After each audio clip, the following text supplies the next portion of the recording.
My T levels are through the roof, all right? Yeah, time to feed the pythons. Oh yeah, yeah. Hello, friends, and welcome back to ReddX, your source for the freshest daily cringe content anywhere on the internet. Promise, swearsies, it's just a fact, and it's totally science. Go ahead and look it up.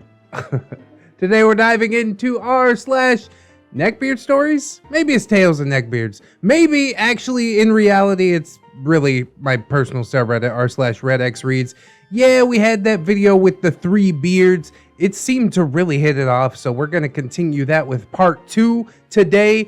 Big shout out to user Roaming Rivers for providing the story for us. Yesterday, I kind of somewhat took the day off, uploaded a creepypasta from Dayton Dies, which is my creepypasta channel. So if you're looking for some more of them stories, go ahead, head on over there. I'm going to be finishing up the series that we have open over there, and then I'll probably be trying some new stuff, which is pretty exciting. Different vibe, but I hope that you guys will dig it.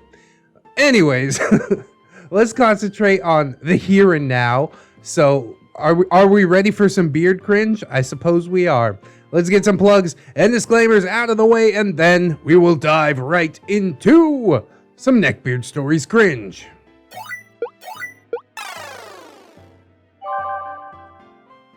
A Tale of 3 Beards. Part 2, Beard Misadventures. Oh, aren't they always? Everything they do is a misadventure, essentially. Hello, ReddX. Hello, Roaming Rivers. I'm glad to see that my first entry to these stories was well received by both you and my fellow subscribers to your channel. Yes, indeed. That video topped the list, and it's what we in the biz like to call a banger. Given this, I will be giving the lot of you another chapter in the Tale of 3 Beards. God, you thought one was bad. To recap from earlier, here's the basic rundown on this trio of beards that I had to deal with over a decade ago during my college days. Our first beard is Whiskeybeard. He's a scrawny, long-haired internet sex addict with a variety of very harsh opinions towards his fellow classmates. Beard number 2 is Whiskeybeard, a drunken, pot-smoking skinhead who was a mix between a party animal and a Tasmanian devil. Yes, his politics will be revealed in this post. Our third and final beard is Horsebeard, a mature student nearing 30, a bratty man-child with very poor hygiene habits and basically no common sense.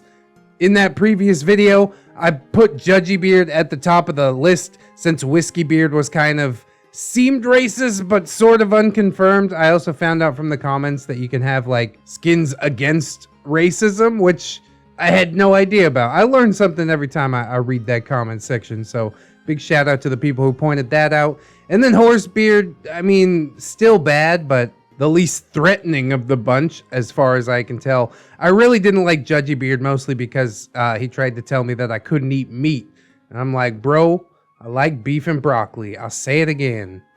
I will try to keep the stories in chronological order to add a little bit of order to these 3 beards and their absolute lunacy. We're here for the lunacy. Yes. Much of the stories are incomplete, being a mix of first-hand accounts, second-hand telling of tales, as well as some straight from the mouths of the beards. Oh, so maybe embellished. Probably embellished. Story 1, Horsebeard gets kicked out. Well, that was fast. In freshman year, Horsebeard had a roommate, a chill stoner dude who was overall a pleasant guy to be around. The stoner's father was, unfortunately, dying of intestinal cancer as his only son was going off to college. Jesus. For some reason, Horsebeard thought it would be wise to use the statement, "Your father deserves to die of cancer," as a comeback statement during a roommate spat over Horsebeard's hygiene habits. Oh God, that escalated quickly. I mean, that really got out of hand fast. This, of course, led to campus security getting called, when the stoner had to be physically restrained by his friends to keep from stabbing Horsebeard. This led to Horsebeard being kicked out of the room and having to live alone with no roommates for the remainder of freshman year. Needless to say, he avoided his former roommate like the plague for the rest of their college days. Yeah, that's definitely a touchy subject, man. I don't think I would come after anybody's family member, especially if they're dying of cancer.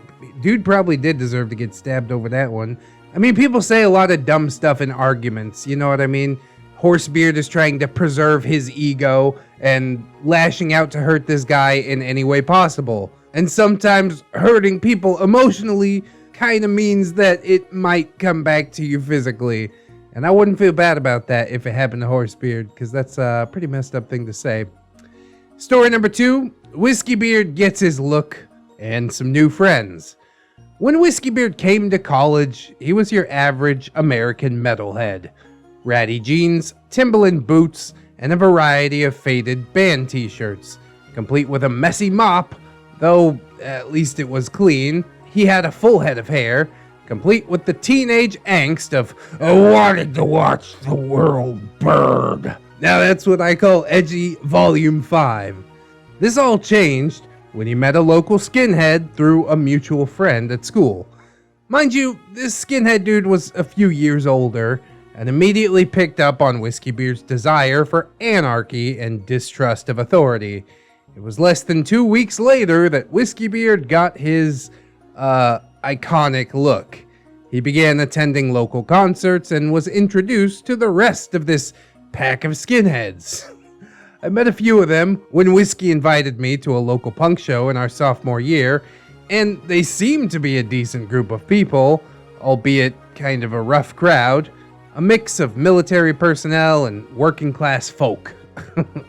Their leader, an active military service member, was all about clean living, despising all types of drugs, except alcohol, of course. So it would not be a far off bet to say that at least some of those views on drugs rubbed off on Whiskeybeard, who had expressed in some of his drunken rantings that he had lost both friends and relatives to hard drugs over the years. Sometimes he said this in tears.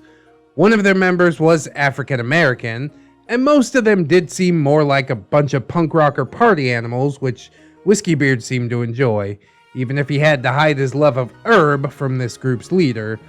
All in all, it was around this time that Whiskeybeard began coming back to the sweet drunk on a regular basis, even calling Judgybeard at 2 a.m. on the weekends to come pick him up from the local bars because he drank and smoked all his money. Ha ha ha ha.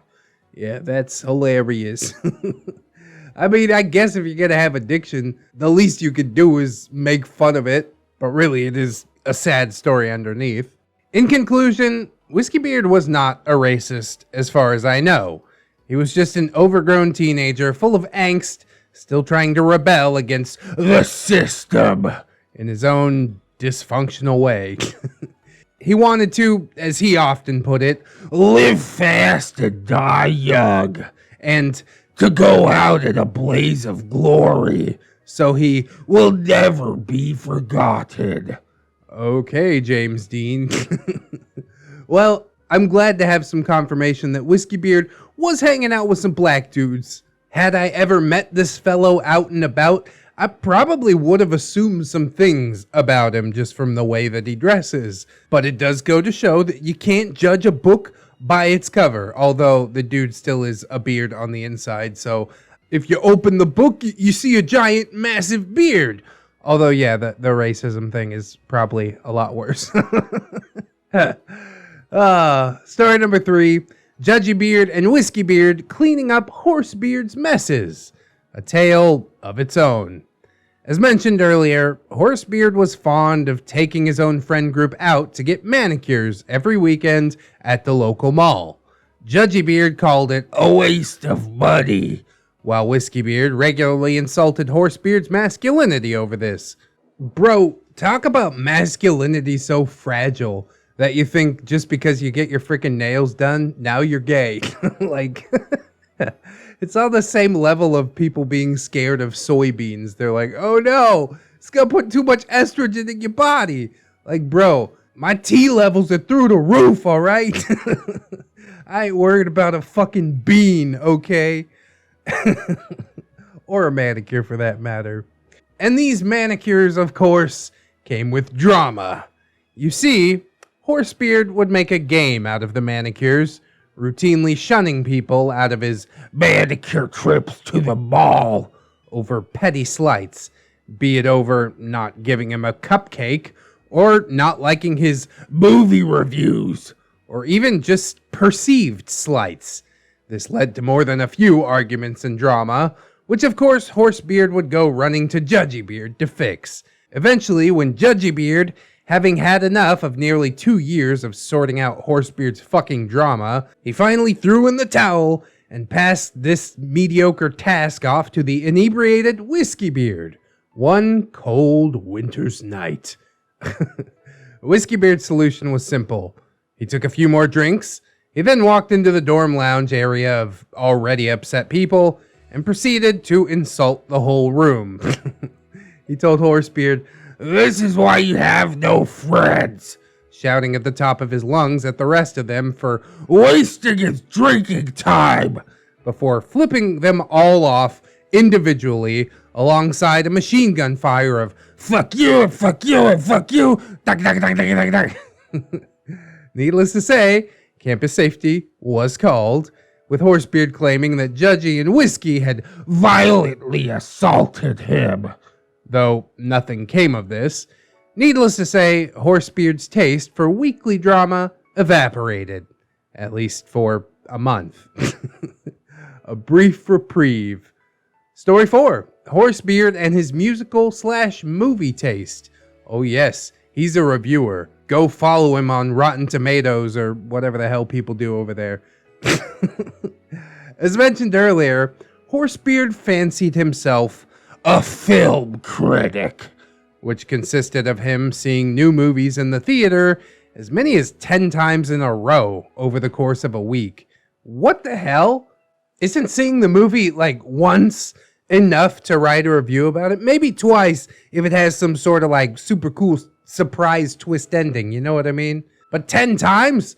You're kind of just fucking diluting the experience at that point, Horsebeard. So yep, be it Hunger Games or Avengers or the latest Pirates of the Caribbean, basically anything that was popular, and then he would talk about these movies nonstop. It got to the point that people would actively avoid him during premiere weeks because there was just nothing else that he would talk about. He would even blast movie soundtracks on his laptop with no headphones when he was angry. God. He would literally slam his bedroom door in anger, and then the Star Wars or Pirates of the Caribbean soundtracks would blast through the walls. I guess I can't really judge anybody on their musical taste, but it does seem pretty weird to me. There's a few songs that would fit, but what else is on that CD? I've never listened to the soundtracks. I like how I just called it a CD too. Way to show your age. He claimed that this helped him immerse in the music.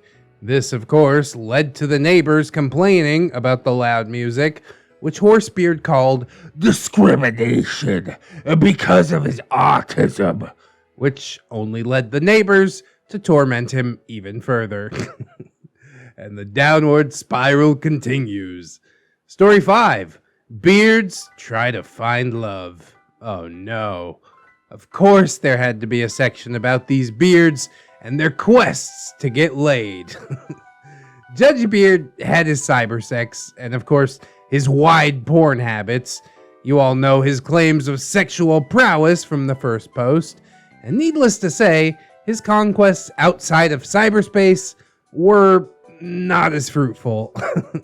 He also found out that one of the women that he had cybersex with was a man posing as a woman, much to his disgust.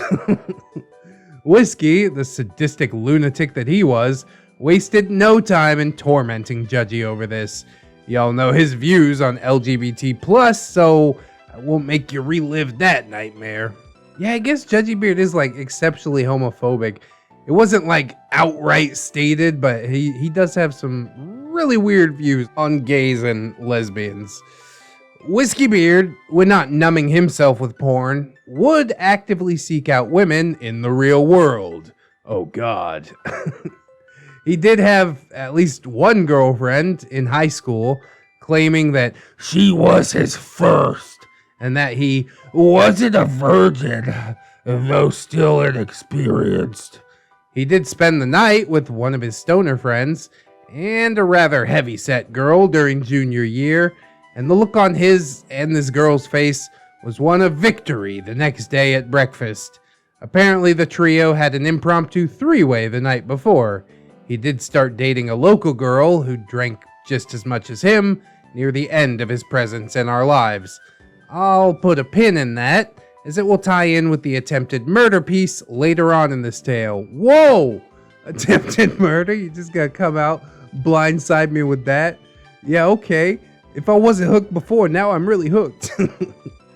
As far as our LGBT plus classmates went, he was surprisingly friendly towards them, if a bit awkward, much to many surprised faces, and he didn't express any ill will towards them as far as I know, though he would still turn down offers to go to the only gay bar in town, something that Judgy would openly criticize him in public over. Straight man in a gay bar can only mean trouble. We learned that in the Stealthbeard saga. So, is Whiskeybeard or Judgybeard more homophobic? Because Judgy's pushing Whiskeybeard to go to the gay bar, judging him in public over not going, but Judgy also thinks that gay men can't lose their virginity. What a mess, man. A tangled web indeed. Horsebeard had the least luck in the dating department. Surprisingly, his smell and his teeth were the least of his issues. He was outwardly homophobic around LGBT plus classmates, though he would still call Judgy affectionate names as if he was flirting. He also had a habit of jerking off in the kitchen sink. Okay, but why? An act which Whiskey caught him white-handed at one night. What the fuck? Does he not have like a bed or something? A trusty old cum sock? Jesus Christ.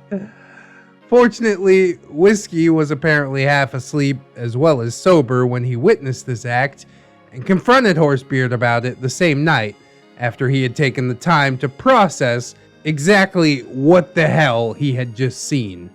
Horsebeard, of course, denied this foul act, claiming that he wasn't doing anything and that he would clean it up, before just closing the door in Whiskeybeard's face. Whiskeybeard told Judgybeard, as well as the rest of the suite, the very next day, which led to Judgy cursing out and threatening Horsebeard within an inch of his life. I like to imagine that there's just like a bunch of dirty silverware sitting in the bottom of the sink, and this dude just gives all the dirty silverware a cum shot. Then you pull a fork out of there and just rinse it to eat your fucking SpaghettiOs. Oh, God. I shouldn't have said it out loud. 6. Whiskeybeard, urine terror, and American politics. One of our friends was heavily involved in American politics. The type of person who would go door to door to promote candidates. Oh, God. This friend, for some reason, she tried to recruit Whiskeybeard to help her promote local candidates by going door to door, for reasons to this day that I still don't understand why she thought that this was a good idea. Whiskeybeard rather vocally rejected this, ranting about how politicians are all bought and paid for, and how they don't care about working Janes and Joes like us. We're nothing to them. And that he will fight this rotten system till the day I die, like a free American. I mean, honestly, you had me up until the end there. While I do hate politicians on both sides of the aisle, the system has kept me relatively cozy. He said all this and took another slug of whiskey. Needless to say, the topic was never brought up again. Whiskeybeard, in his own twisted way, was protective of Judgybeard in an almost big brother sort of way. One of the ways that this took shape was in the form of Whiskey urinating on the clothes of students that had been in the dryer for too long. Especially if it upset Judgy's study schedule. Needless to say, this was the final nail in the coffin for Judgybeard. He expressed in a resigned look, "Okay, my roommate is just clinically insane." Drunk dude pissing on the dryer laundry? Bro, would you take it all out and wash it again? Or would you just turn the dryer back on? I know my answer, but I'm not going to say it out loud. Story 7, the cheese prank. Judgy and Whiskeybeard left a piece of moldy cheese in Horsebeard's room in order to teach him a lesson. Horsebeard, for an entire month, did not notice the smell. I'm not surprised by that at all, considering the dude's hygiene. After almost 30 years of his nose being around himself, it's probably just got totally nose blind to any and all smells. Self-preservation is the priority. Our last story is story number 8, called Redecorating. Judgybeard liked to trash Horsebeard's room when he left his door unlocked, which happened often, bringing Whiskeybeard along if he could be managed, almost like a dog on a leash, stealing food, resetting his computer password, upending his trash can, and even messing with Horsebeard's social medias were some of Judgy's tactics, while Whiskey would just flat out trash the place and spray shaving cream everywhere. What the hell's that about? What is the reason? They just don't like him, I guess? Or because he lives in trash, now we should just trash everything? This does not seem like a good college experience. It reminds me kind of boot camp, you know, when we'd leave our storage lockers unlocked and they'd throw it all on the floor, or you don't make your bed, so they just tip the whole fucking thing over. But boot camp only went on for a few months. This presumably went on for years. You would think that eventually dude would lock his door, but really, why should he even have to? Why can't roommates just be like decent people? I guess because beards. I answer my own question. So with that, I hope I've given you all another fix of the dark presence I found myself in with those 3 beards from all those years ago. My memory is a bit rusty, though if I remember or am reminded of any more stories about those 3, I'll be sure to post them. Next time on the Tale of 3 Beards, in the spirit of the Highlander, there can be only one. You will all see the fall of 2 of these 3 beards. Next time on Dragon Ball Z. So with all this newfound insight, I guess the rankings do shift just a little bit. Judgybeard, I dislike him even more. He has solidified his spot at the top of the hated beards, at least out of these 3 beards. I think that Horsebeard moves up, you know. Being outwardly homophobic pushes him up the list in a big way. Whiskeybeard, I don't know, man. He kind of reminds me of Ramtide. He seems like a fun guy, like... Pissing in the dryer, I get it. He's just sort of a ticking time bomb that needs a place to aim his anger. And I know for a fact that I get along with people like that because I am much the same way. So yeah, while the rankings have shifted, I think these are the final places for these 3 beards, at least based on like how terrible they are. But who knows? Next story might come out. I might get completely blindsided. I guess we'll have to wait and see. I do hope that you'll remember some more stories, OP. Maybe listening to some more ReddX could like jog your memory or something like that. That sounds like a good plan to me. I hope that you guys will all watch some more ReddX. Also, don't forget to like, comment, and or subscribe on the video if you did enjoy it. Maybe check out them links in the descriptions, all kind of plugs and playlists, and of course, social medias, Twitter, Discord, Facebook. Come on through, say hey. Also, my gorgeous, wonderful, beautiful, generous, patrons. Yes, indeed. I'd like to thank them all as I do every video, so thank you very much. Robert Waits, TSM Kirby, Aaron W, Twisted Child, Delicious Jelly Donut, Candy Sora, Cinnamon Susie, Fatboy Shrimp, Fire Drake, Livison, Mr. Anime Manga Fan, Silent Revolver, Zero MMX, Magdalene Marshall Thornrose, Cherish Kitsune, Little Lone Wolf, Vanilla Bell, Rouse Tower, Satori, Babsy-kun, Caustic Fox, Dinosaur Nightlight, Disposable Waifu, Aaron Lennox, Fisher Diggy, Gypsy, Hadrian BR, Heathcliff, A Pimp Named J Crisp, JM Kun, Jerry, John Hero, Miss Monday, Lexi Loves JoJo, Lord Lionel, Jackets Rule, Melgar the Destroyer, Mirthful Baker, my boy Nat One Nick, Mr. J, Lady Nix, Origami Steve, Katykins Elizabeth, Sidestep, Samisaka Ichi, Cider Drinker, Serena Dash, Siegfried, Staples, Yeet, Synaptic Boomstick, Brilliant Tamago, Tapioca Boogaloo, Tato Ferret, Teddy the Police, That Duck and Bug, The One True Fusky, Treeberg, Wilmag, Zero Blacktail, Kira M, Redwin, Goose's Honk, Leon Embers, Naga Viper, Saints Blessing, John Indoors, A Normal Joe, Amara, A-Roxers, Cake Jerry! That's a different Jerry. California Keto Girl, Chris Meska, Cinnamon Bunny Dog, KJW, Kajow, Crafty Kitty Cat, Life of a Guardian, Little Ann Woods, Mark 211, maybe next time, Milkfed Gim, Miss Duchess, Origami Cam, Princess Rosalie, Raptor Art, Spoon Eater, Rogue, Steampunk Ellie, The Last Shinobi, and the Neck Row Bomacon. Thank you guys all so much for supporting the channel in the way that you do. It really does mean the world to me. I'll be sending out them patron emails in the next day or so. I think I forgot to do it last month, bro. I just had so much on my plate. So if you're still with me, thank you more than words can say. There are some days that just getting a video uploaded is all that I can really do for the day. It depletes my energy reserves 100%. So I have sought out some editing help. And with that, maybe we can get back to Dayton Dies, doing some creepypastas. I'm going to have one up tonight. I hope you'll check that out as well. And of course, I hope some more people will consider signing up on the Patreon, because that's super cool, and I appreciate it a super lot.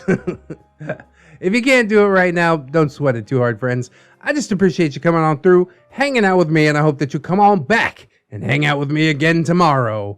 In order to do so, you'll need to keep yourself safe out there. Wash your hands, but also take some time out and do something that you personally enjoy today. Like, watching some more ReddX videos, I hope, like I said before.